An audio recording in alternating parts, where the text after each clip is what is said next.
বিচার তো হত্যার বিচার সর্বোচ্চ যেটা হয় ফাঁসি, আমি সেটাই চাই।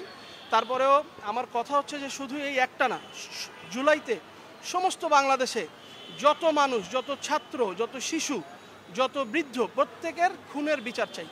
এবং আমি শুরু করলাম, অনেকেই হয়তো ভয় পাচ্ছে, শেখ হাসিনার বিরুদ্ধে মামলা করতে চায় না, অনেকেই হয়তো মনে করছে যে তার অনেক ক্ষতি হবে। আমাকে অনেকেই মামলার আগে বলেছিলেন যে তুমি এটাতে যেও না, কিন্তু শুধুমাত্র বিবেকের তাড়নায় যে এই ছেলেটাকে কেউ কোনোদিন অ্যাটেনশনই দিল না, একটা লোক মারা গেল মাথায় গুলি খেয়ে, কেউ কিছু বললো না, গেল না তার বাড়িতে, এই জন্যই আমি এই বিবেকের তাড়নায় মামলাটা করলাম।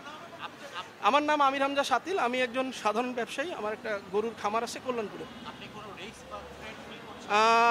এখনও ফিল করছি না, আমি আমার সাহস নিয়ে থাকবো, এরপরে যা হয় ফয়সালা তো আল্লাহর পক্ষ থেকে আসে, যা হয় এটা হবে। আমি এই মামলা শেষ পর্যন্ত লড়বো ইনশাল্লাহ।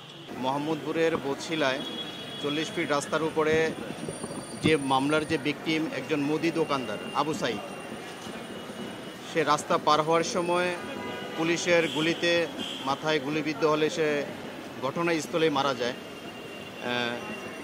এবং তার পক্ষে আজকের যে বাদী SM আমির হামজা মামলা দায়ের করলে বিজ্ঞ আদালত তার বাদীর জবানবন্দি গ্রহণ করেন এবং আমরাও বক্তব্য রাখি। বক্তব্য শ্রবণ করার পরে বিজ্ঞ আদালত বলছে যে আমি পর্যবেক্ষণে আদেশ দিব।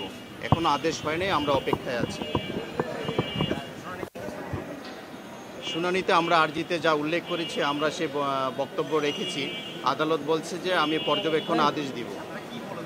আমরা বলেছি যে হুজুর আদালত, আমরা আপনারা অবশ্যই অবগত আছেন যে বাংলাদেশে যে একটা নৃশংস যে ঘটনা ঘটেছে, পুলিশ নির্বিচারে গুলি চালিয়েছে এবং আমরা যে মামলায় আসামি করেছি তারা বিভিন্ন গণমাধ্যমে আপনারা দেখেছেন, ওনারা সরাসরি নির্দেশ দিয়েছেন ছাত্র এবং জনতাকে গুলি করার জন্যে।